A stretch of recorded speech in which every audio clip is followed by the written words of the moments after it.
Good afternoon, everybody. Welcome, welcome to TouchTone Tuesday. I am your host and facilitator, Dr. Sheri Dark-Goudeau.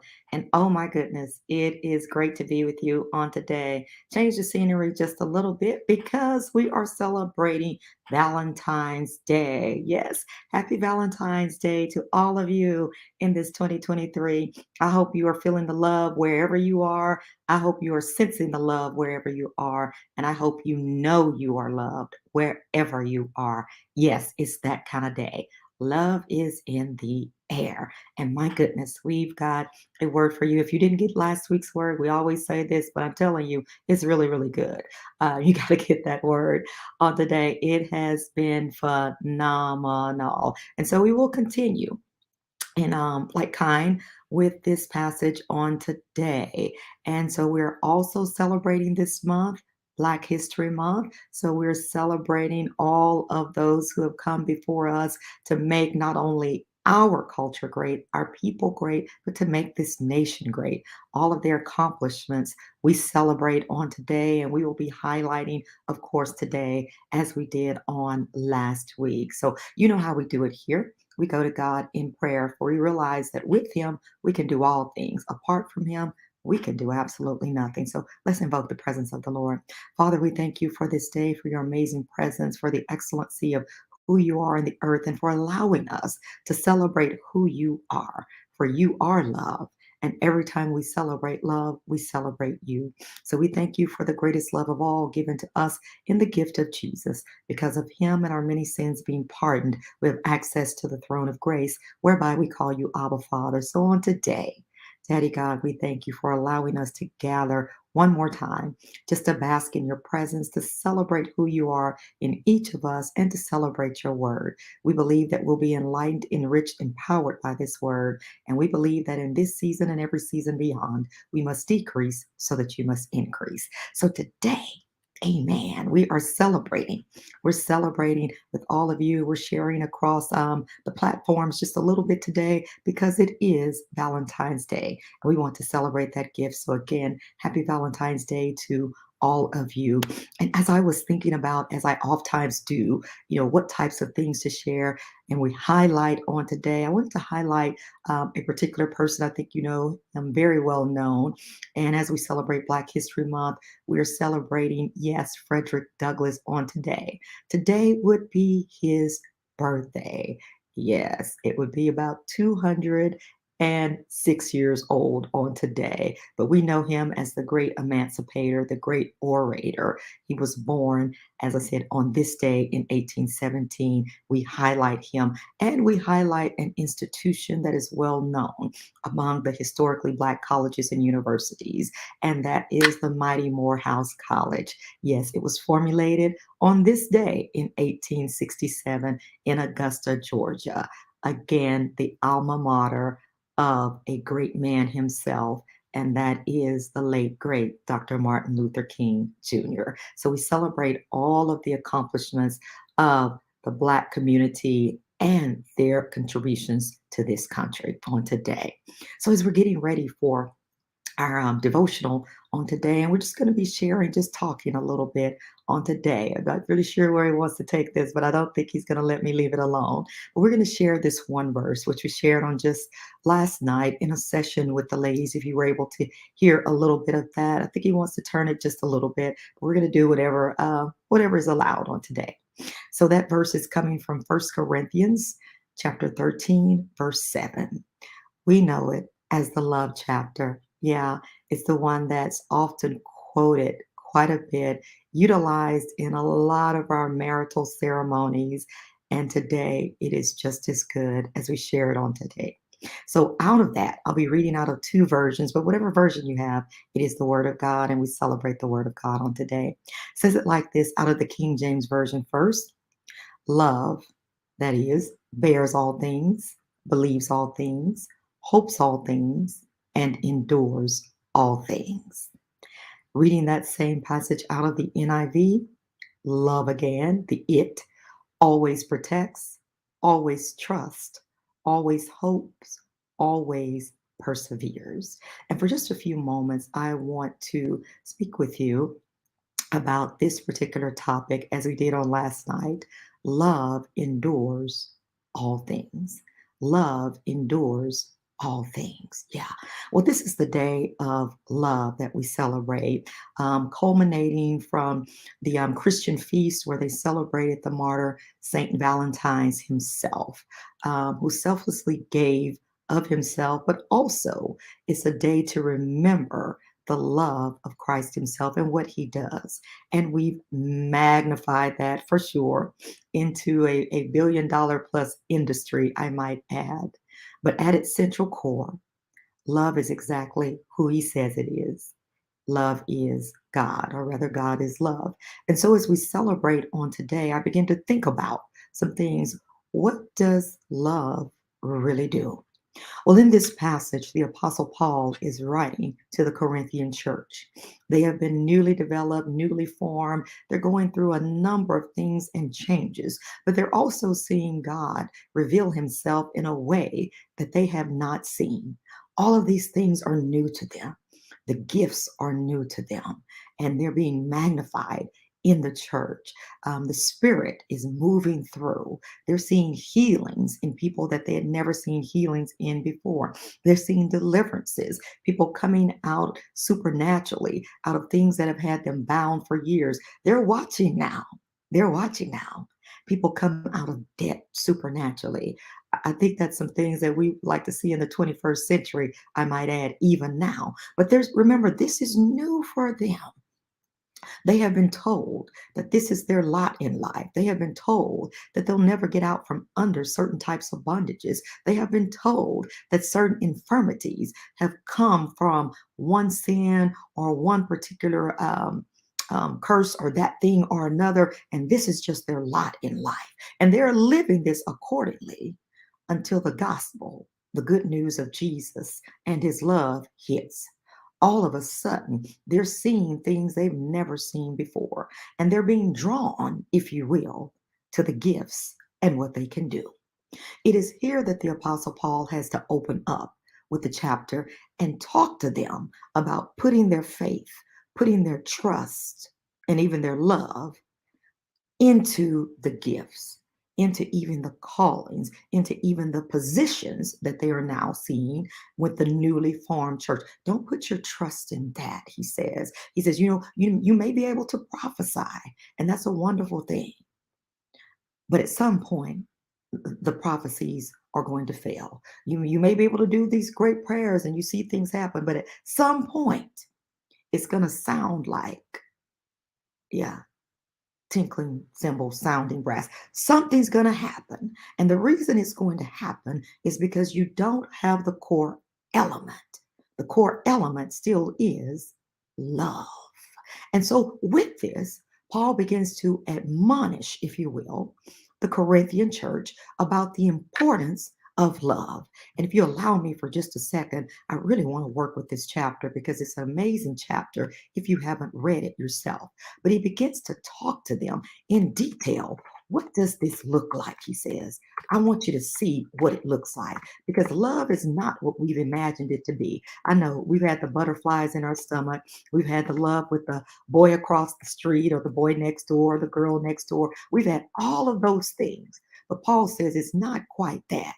It's something else that sometimes we just tend to overlook. And I don't want you overlooking that thing, not right now. It's something greater than what you've imagined it to be. It's something greater than what you've even experienced it to be at this point. And unless you have love, everything that you're doing right now in the name of Christ, it fails. Because remember, Christ gave one more commandment. He did. He said, I'm going to leave one more commandment with you that you love one another. In fact, you must love one another. Love one another as I have loved you. And by doing these things, this is how all men will know that you're my disciples. But if you don't have love one to another, that means they will not associate you with me. It means you've been kicked out. It means you don't get kingdom blessings. It means that a lot of things that should come to you by rights, that's written in your, if you will, your faith policy, will be null and void when it comes to you because you don't have love. And it's the same statement towards me. So Paul opens up very strongly. He says, I can speak with the tongues of men and angels. Oh, it can sound like a chorus going on out of my mouth. But if I don't have love, then I'm a sounding brass. I'm really tinkling cymbals. And how do many of us know those prayers sometimes in church? We heard from people and they sounded so eloquent, so beautiful. I can hear some of them right now, some of the elders that attended my church. And when we visited other churches, we knew who was praying by the sound of that voice, by the way they made their voice rise and fall. And then I would hear sometimes my grandparents come out and say, that one didn't go as high as the ceiling. I didn't really know what they meant, but what they were telling me is that they don't have love. It sounds real good in my hearing, in the instrument of my understanding. But when you get right down to the root of it, it doesn't have the power that love has. Paul goes on to say, I may have the gift of prophecy. I may understand all mysteries. That is, you bring your dreams to me and I may be able to interpret that thing. You may have a vision and I may be able to define that thing. I may be able to give you a word of knowledge. But if I don't have the faith that's tied to love, then I am absolutely nothing. And let me go on a little bit further. Paul says we have some of you doing some amazing work right now. Some of you are giving up all of your goods to make sure that the poor have been fed, to make sure that the needy have what they need. Some of you are putting your body through great lengths and all types of things trying to prove a point that you have what it takes and that you will give out of the substance of what you have. Paul says one more time that if you don't have love, it's really profiting you nothing. You see, this is the reason that those first things that he mentions in the first 3 verses will not get us as far as the nose in front of our face. He said the reason it won't happen is because we don't have love. You see, there's something happens when love appears. Love is an action word. Yes, it really is. More than a person, it is an action word. It does something when it shows up. The very time we hear this particular verse that I think we learned very early as kids, for God so loved the world that he gave his only begotten son, that whosoever believeth in him should not perish, but have everlasting life. I'm 50 plus, y'all, and I still remember the verse just like it was yesterday when they taught it to me. But the first thing in that verse, it said, God so loved that he gave. You see, love will give. When it's real love, it starts to give something. And the first thing that we see, Paul says, is that love can suffer long. It can go a long time. It's a slow burner, if you will. It doesn't run out on you. It doesn't change the game on you in the middle of the fight. It'll stay with you. Love happens to be kind in some unusual circumstances. And sometimes when we haven't been kind to others, love will be kind to us. Love doesn't really envy. See, love doesn't really look at what you have and then look at what it maybe doesn't have and then starts coveting what you do have. Love gets excited for you when you win. Love gets excited for you when you are elevated. Love gets excited for you when you are favored. But when love is not present, envy will find its way into the room. Love doesn't elevate itself or puff itself up, doesn't make itself out to be more than what it is. Love realizes that I'm enough all by myself. And so when love hits the room, comparison stops. Let me say that one more time. When love hits the room, comparison stops. See, we've got a lot of comparison and a lot of competition going on in the kingdom, going on in the faith communities. And it's gotten to a point now that is rubbing a real raw spot, especially when we're trying to witness, because the world says, I already have what you're already trying to do. I already deal with comparison. I already deal with competition. But what I really want is consecrated love. What I really want is a love that's been tested. What I really want is a love that won't fail me. What I really want is a love that will keep me. What I really want is a love that will hold me when I'm lonely. What I really want is a love that will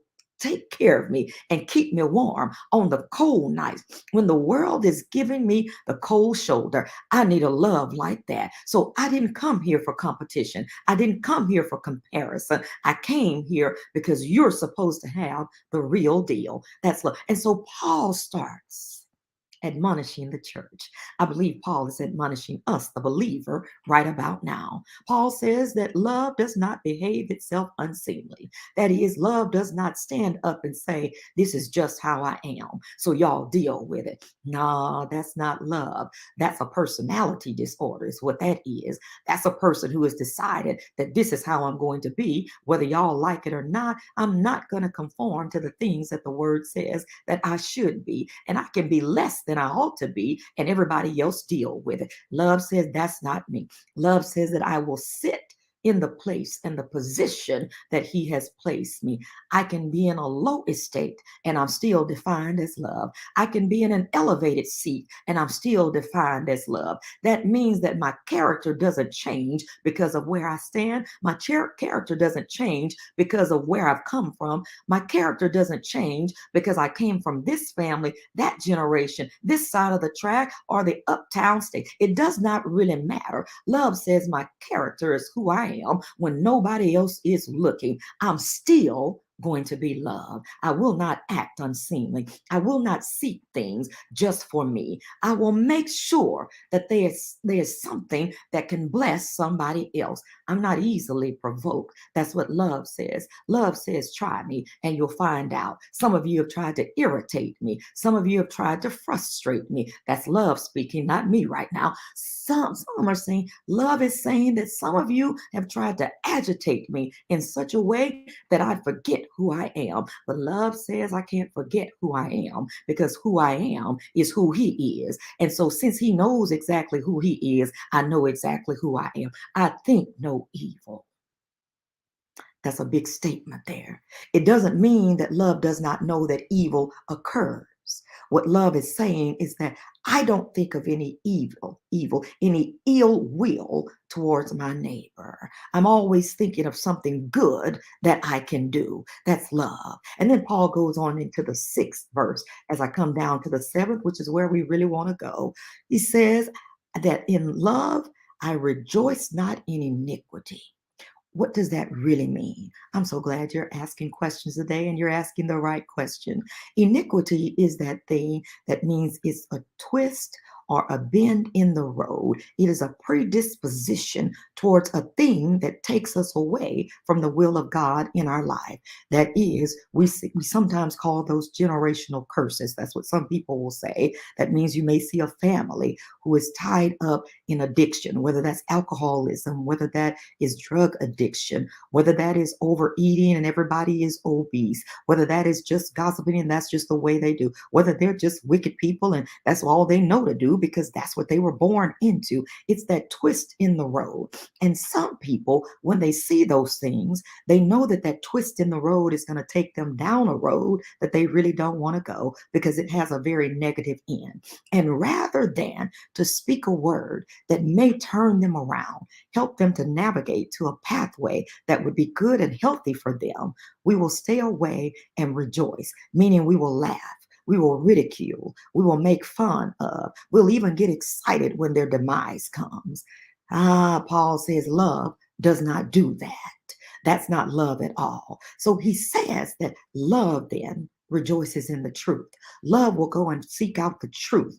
What is the truth? What is the root of that thing that has a family still indebted to bondage, still indebted to addiction, still indebted to alcoholism, still indebted to drug addiction, still indebted to loose and wild living, still indebted to wrongdoing, still indebted to gambling, still indebted to gossip, still indebted to backstabbing and lying. What is that thing? You see, truth will seek it out and say, I've said this here just to help you. And then Paul goes on to say in this verse, which is the one I absolutely love out of all of them. I like all of the verse, all of the passage, but this one sticks out to me. In the 7th one, he says, love will bear all things. That means love will get under some things, and then love will get around some things to protect some things as well. Love will believe all things, meaning love will trust to a point. When it looks like trust should not be given, love will still extend it. Love will hope for some things. Yes, it will. When all hope seemingly has died, love will still be in the building. And the verse that I love today, Love endures all things.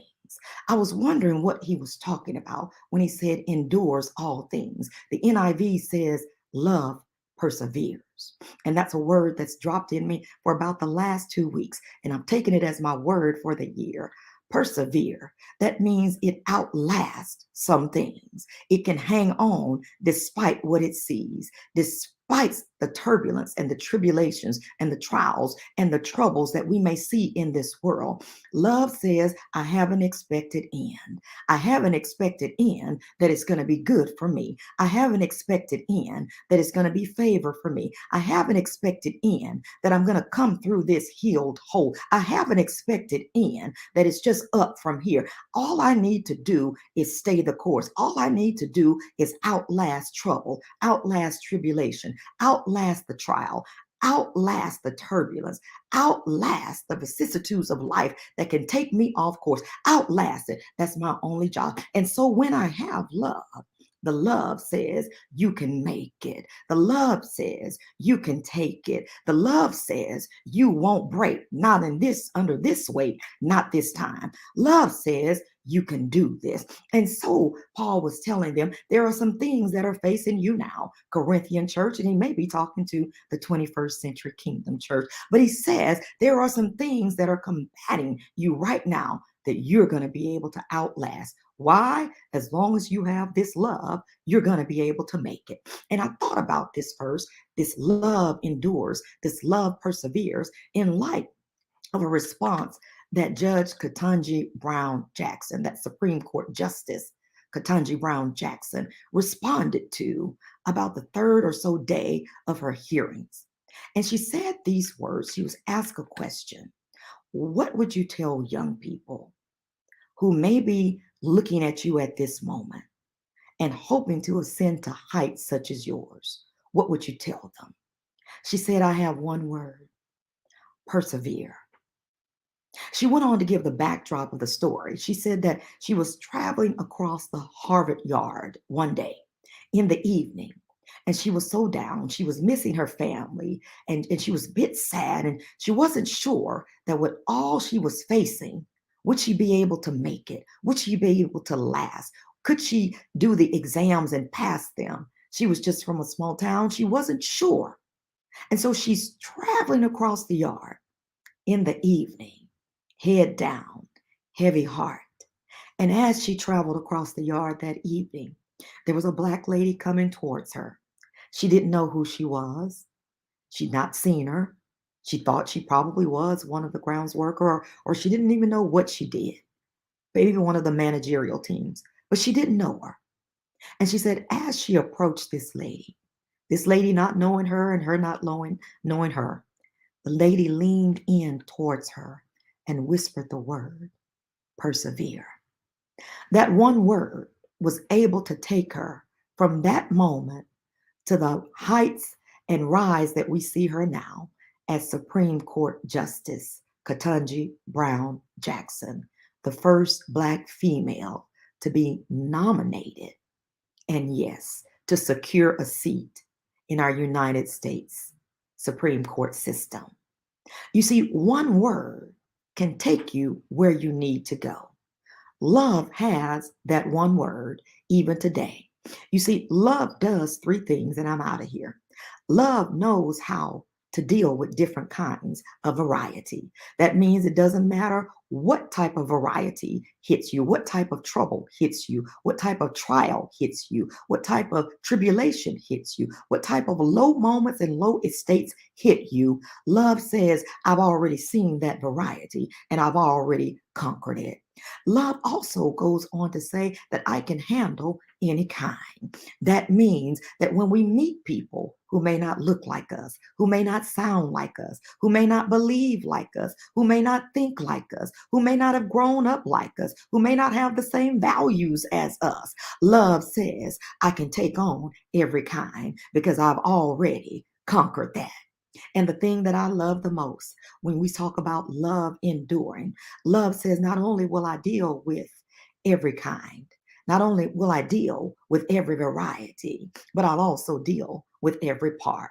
What does that mean? That means that when I have parts of my marriage that doesn't look like it should look, it doesn't look like days of heaven on earth, love says I can deal with that too. Love says that when you have that troubled child and it looks like they're getting into all types of issues and problems, and I know that what I'm instilling in them is not what I'm getting back, love says I can deal with that part of the family too. Love says that when I have that, that family rebellion that occurs every now and then, and it should be a family reunion, love says, let me deal with the difficult part of the family. I'll handle that. You just go ahead and keep baking that cake. Love says that when I run into a difficult part on my job, God help me today, and sometimes we run into that, a co-worker or a supervisor who's just got it in for us, doesn't want to see us rise or get to the place or the heights or the promotion that we are deserving of. Love says, don't you get your hands dirty. I got this one taken care of too. When we have those people that just dislike us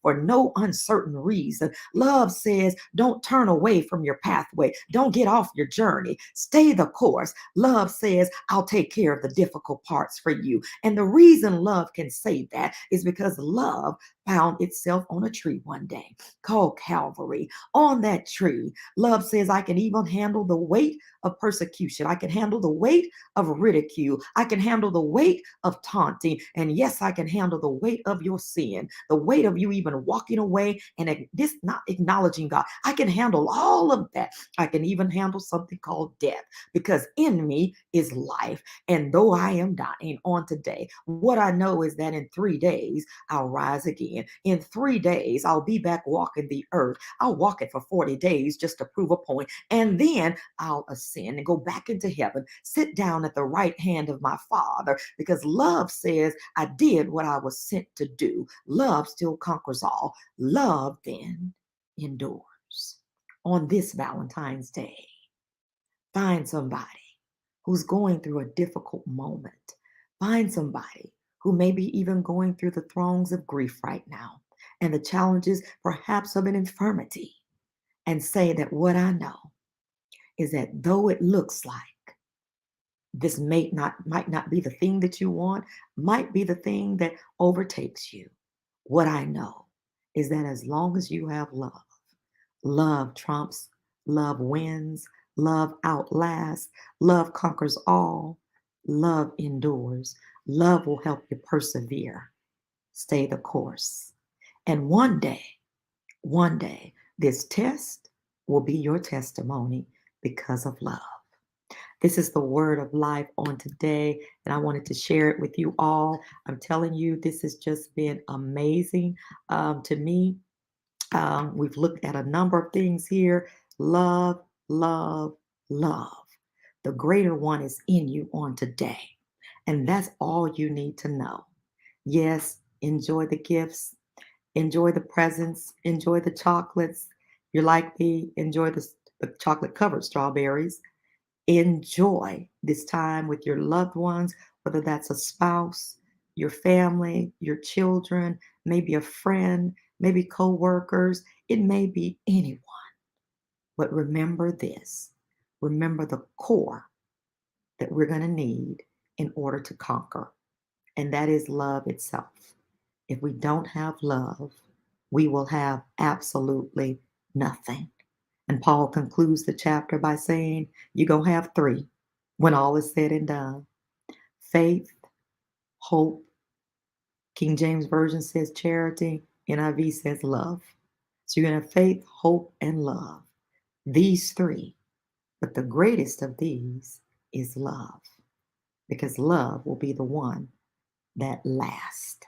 So I love you guys on today. Wanted to bring a special little something by sharing across the platforms. Thank you guys so much for joining. We'll try to remember links to get you guys over into YouTube as well on today. Wishing you guys happy Valentine's. Love to play the comments back, the chat. Love you. Yes, lady, I see you there. Prophetess Marsha Edwards, love you to live. And my sister, all the way from the greater DFW area. Yes, Sister Marie Delchi, love you, love you, love you. And my sister, Minister Deborah Edwards. You know you have my heart. Got to call you soon.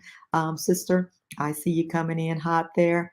And I see my beautiful Isha Bell. I know that you are getting more and more healthy as time goes on. Just keep the faith. Stay in love. Love's got you, girl, because we certainly love you. No doubt about it. And remember the all things. Love conquers all things. Doesn't matter the variety, the kind, or the part. Love's got it. I see you there, Queen Quinn. Love you. Love you. Good to see you. Happy Valentine's. Big Sister Dina. Yeah, bringing it over from Beaumont.